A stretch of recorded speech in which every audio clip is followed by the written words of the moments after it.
김정일 최악의 한방을 준비했습니다. 보시죠. 전 세계인의 비웃음을 산 화폐 개혁. 자, 김정일의 최악의 한방, 바로 세계인의 비웃음을 산 화폐 개혁입니다. 그 중에서도 가장 최악으로 꼽히는 것이 2009년 제5차 화폐 개혁입니다. 도대체 뭐가 문제인지 제가 아주 친절하게 설명을 해드리겠습니다. 자, 문제점 첫 번째. 이 2009년 화폐 개혁은 11월 30일부터 12월 6일까지 단 일주일 동안만 진행이 되었는데요. 아니, 무슨 여름철 소나기도 아니고, 백화점 폭탄 세일도 아니고, 북한의 모든 주민들이 돈을 바꾸기에는 터무니없이 짧은 기간이었죠. 이 화폐 교환 기간에 못 바꾼 돈은 그냥 휴지. 그렇죠, 휴지. 종이 조각. 휴지가 되었다고 합니다. 자, 두 번째. 기존 화폐와 신권은 100대 1의 가치로 교환이 되었는데요. 자, 제가 보여드리겠습니다.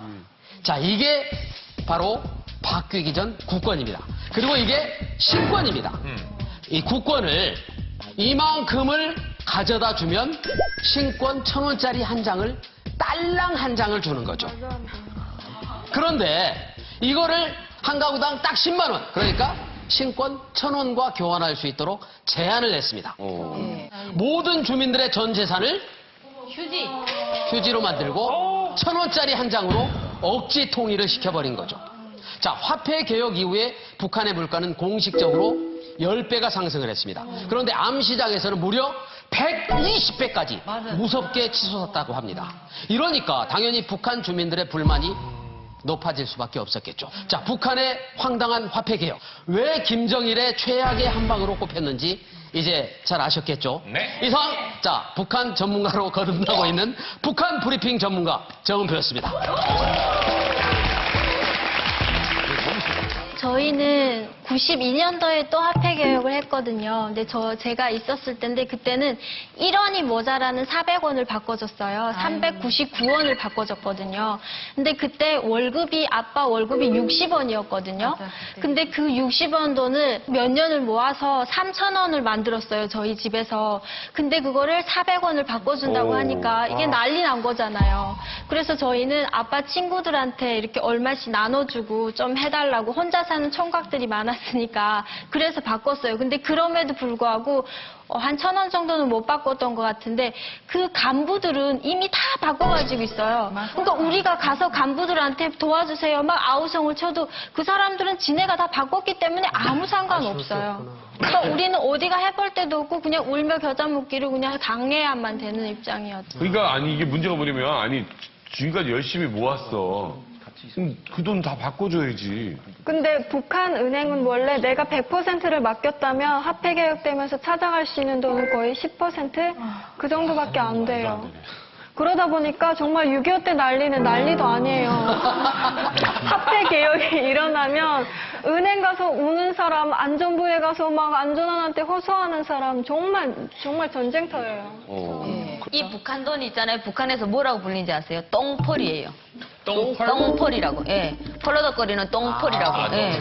똥펄. 예. 그래서 이전에 장마당에서도 북한 돈으로 거래가 안 되고 거의 인민폐로 중국 돈으로 거래가 되는 거예요. 예. 제가 기억하는 건 80년대 후반인가 90년대 초반이었는데 그때 화폐 개혁을 했을 때 저희 집 같은 경우에 대략 한 1,000만 원 정도 화폐 개혁을 할 수 있는 돈이 있는데 국가에서 지정해 준 거는 뭐 500만 해주겠다 해가지고 500이 휴지 조각이 된 거예요. 근데 그 휴지는 쓸 수 있는 휴지가 아니라 하다못해 화장실 휴지도 못 하는 거예요. 근데 이제 그때 당시 피해를 잘 체감을 못했어요. 왜냐면은 그때 당시에는 그래서 배급이 나왔단 말이에요. 배급도 나오고 공산품, 이렇게 생필품들을 다 배급으로 줬기 때문에 그 현금에 대한 그런 중요성이 그렇게 심하지 않았어요. 그래서 그냥 좀 손해는 받지만 그래도 굶어 죽지는 않고 내 생활은 유지가 되니까 그거에 대해서 그렇게 큰 어려움을 못 느끼는데 2009년은 뭐가 문제냐면요. 아시다시피 고난의 행군을 기점으로 배급이 다 끊겼어요. 배급만 끊긴 게 아니라 모든 일용품을 다 끊기다 보니까 그 엄청난 돈을 휴지적으로 만들어버렸으니까 이게 정말 당장 내일 죽게 생겼단 말이에요. 그러니까 이게 간부들이나 이런 사람들은 따로 뒷구멍을 차고 좀 소식통이 빠른 사람들이 잘라나 그 마른 오징어로 바꿔놨어요. 마른 오징어가 북한에서는 이게 약간 현금으로 돌릴 수 있는 그런 상품이거든요. 그래서 좀 발 빠른 사람들로 바꿨는데 그게 안 되는 일반 주민들이 그냥 당한 거예요. 그래서 막 불만을 많이 실제로 토로했죠. 네. 그 화폐 교환했을 때 돈이 500원 정도면은 쌀을 25kg 정도 살 수 있었어요. 그 화폐 교환했을 때 일주일 당시. 근데 그 화폐 교환 끝나자마자 쌀 가격이 1kg 막 올라가니까 그 500원이 25kg인 게 아니라 1kg를 살 수 있는 돈이 된 거예요. 그 중국하고 좋게 보면 무역, 나쁘게 보면 이제 밀수하실 때 북한 돈으로 저쪽에 있는 조선족이나 중국인들이 거래를 합니까? 아, 절대 안 받아줘요? 네, 안 받아줘요. 그러니까 저희는 그냥 그 돈 바꾸는 데 가서 바꿔서 줄 수밖에 없어서 저는 화폐 교환할 때 그렇게 피해를 당한 게 없어요. 다 중국 돈을 갖고 있어갖고 그러면 다행히. 접경 지역, 네. 접경 지역에서도 중국 돈 잘 안 받아줘요? 북한 돈. 잘 안 받아요. 그냥 기념으로 받으면 받았지 절대 안 받아요. 그러니까 이게 화폐 개혁을 어떻게 표현하고 싶은가 하면요. 북한 정권의 붕괴의 시작을 알리는 전주곡이다.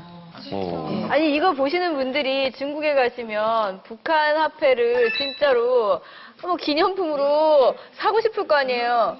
근데 진짜와 가짜를 구별하는 방법이 있어요? 아니, 그러니까 기념품에 파는 것은 다 진짜거든요. 근데 세계 어느 나라 화폐도 기념품을 파는 건 없잖아요. 싸니까. 그러니까 그냥 싸니까. 길거리에서 가짜도 팔 수 있잖아요. 만드는 돈이 더 들어요. 그게 아니라 만들 바엔 달러를 만들지 무슨 값어치 그 비용이 더 들어요. 그렇다고 화폐 교육을 한 게 북한 주민들에서 한 게 아니에요. 북한 당국 자기네를 위해서 한 거예요. 왜냐면은 고란의 행군 위에 개인적으로 장사를 해서 국가에 의존하지 않고 뒷주머니를 챙기니까 이제 국가에는 돈이 없고 주민들은 돈이 많아진 거예요. 그러니까 이 돈을 어떻게 해서 빼트려야 되는데 그 방법 중에 하나가 이게 최악의 방법을 선택한 거죠. 이게 최악의 한방이 된 게 왜 그러냐면 북한은 운행이라는 데도 없고 그냥 조금서 있는데 조금서 갖다 주는 사람이 없으니까 돈이 돌아야 어떡하잖아요. 돈은 계속 찍어내야 되는데 돈은 다 어디 집에다 감춰놓잖아요. 몽땅. 안 믿습니다. 북한이라는 나라를. 조금서도 안 믿고. 또 많이 또 조금 해놓으면 돈 어디서 나나 또 뒤추적을 하잖아요. 그 돈은 안 돌고. 이게 김정은이가 그래서 이거 하자고 해서 했다는 건데 오죽했으면 이거를 주도했던 박남기 재정부장을 총살했잖아요. 공개 처형. 그 사람이 모든 책임을 지고 공개 총살할 정도로 최악의 상황이었죠, 이게. 인민들이 너무나도 불만이 많아지고 자살한 사람 엄청 많았어요. 압록강 두만강에 돈을 갖다 뿌려버리고 자살한 사람이 많아요. 한때 압록강 두만강의 구화폐가 그냥 엄청 또 내려왔잖아요. 북한에서 던져볼 때 이게 꺾이지 않게 여기 전편에는 가운데 딱 있어서 이렇게 꺾인 자리가 많았어요. 근데 이제는 옆으로 가가지고 절반 접어도 오손되지 않게 이렇게 나왔어요. 예, 그래서 첫 번째는 초상화 동그란 게 여기서 와고 사람들이 이렇게 보관되는데 수령 얼굴이 꺾이면 구겨지면 안 돼요. 예. 그래서 돈 주고 받을 때도 돈 꺾인 돈은 안 받으려 그래요. 아, 그래요? 예. 구겨지면 벌 받아요? 예. 그래서 이제는 초상화를 옆으로 옮겨서 절반 접게 이렇게 만들었어요. 그 초상화는 모든 돈이 다 김일성인가요? 아니면 김정일도 있고 큰 돈에만 있어요. 큰 돈에만. 제일 높은 큰 돈에들만 있어요.